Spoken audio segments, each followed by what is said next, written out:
This time on Road and Race, we change the brake fluid.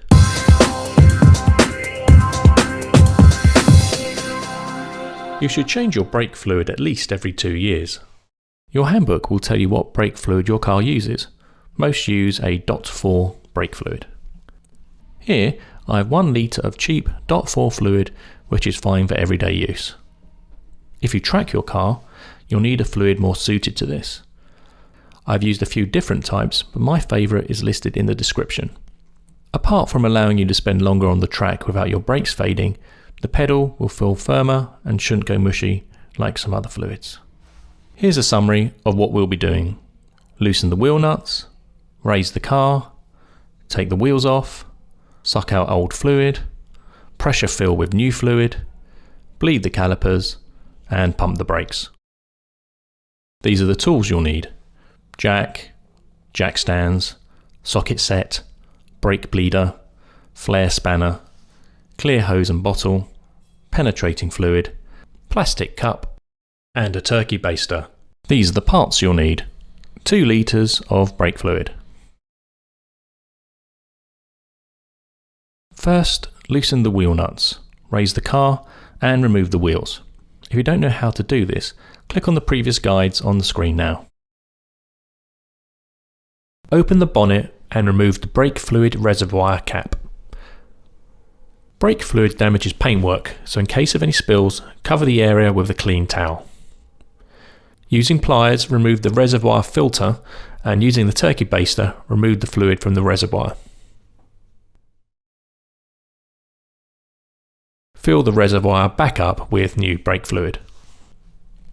Your handbook will tell you the fluid capacity of the braking system. For my Boxster, it's 2 litres, so pour 2 litres into the brake bleeder.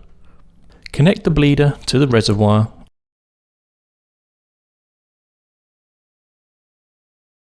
and pump it to build up the pressure to 2 bar. Next, you need to bleed the brake calipers. Your manual will tell you which order to do this. Generally, you start with the one furthest the reservoir. For my Boxster, the order is rear driver, rear passenger, front driver, front passenger. Locate the bleed valve and remove its dust cover. Now we need to loosen the bleed valve. Find a hex socket of the correct size. It needs to have 6 sides or you risk rounding the nut. 10mm is generally correct. Place on the bleed valve and crack loose. Tighten back up gently to stop fluid leaking out. If you have difficulty getting it loose, penetrating fluid can help. If you have a larger 4 or 6 piston caliper, like the one shown, you will have 2 bleed valves. Loosen and gently tighten back both. Put the hose in the bottle and connect to the bleed valve. Using a flared spanner, release the bleed nut so fluid starts to come out. It's important to use a flared spanner or you risk rounding the nut. If you have 2 bleed valves, start with the one furthest the brake line. To help get old fluid out of the master cylinder, get in the car and push the brake pedal to the floor. Hold it there for 10 seconds, then release slowly. Go back to the caliper, and when you see fresh, clear fluid through the tube and there are no more air bubbles, close the bleed valve with the spanner. Then tighten the nut using the ratchet. If you have 2 valves, then repeat this process. This time though, you only need to let a little fluid out as you're only bleeding the short path from the other caliper. Check the pressure on the bleeder and top up to 2 bar if needed. Repeat the process on the other 3 calipers in the correct order. Keep an eye on the fluid in the reservoir, as if it runs dry, then you'll put air in the system. Once finished, press the air release on the brake bleeder to release the pressure. Then remove the connection to the fluid reservoir.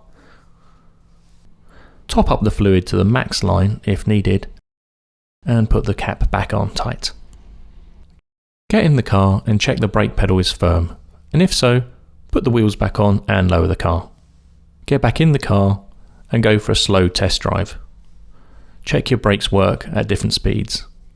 Once done, come back and check for any leaks that may be coming from the calipers. It's an idea to keep an eye on the brake fluid level in the reservoir. If it goes down, you'll have a small leak on one of the bleed valves. As always, please dispose of the used fluid responsibly by taking it to your local council recycling centre. That's all for this time. If you found the show useful, please hit the like button and also subscribe, as this helps us make more shows. If you have any questions or requests for things you'd like to see, please leave a comment. We read and reply to all of them. If you'd like to buy anything used in this show, then a link is in the description box.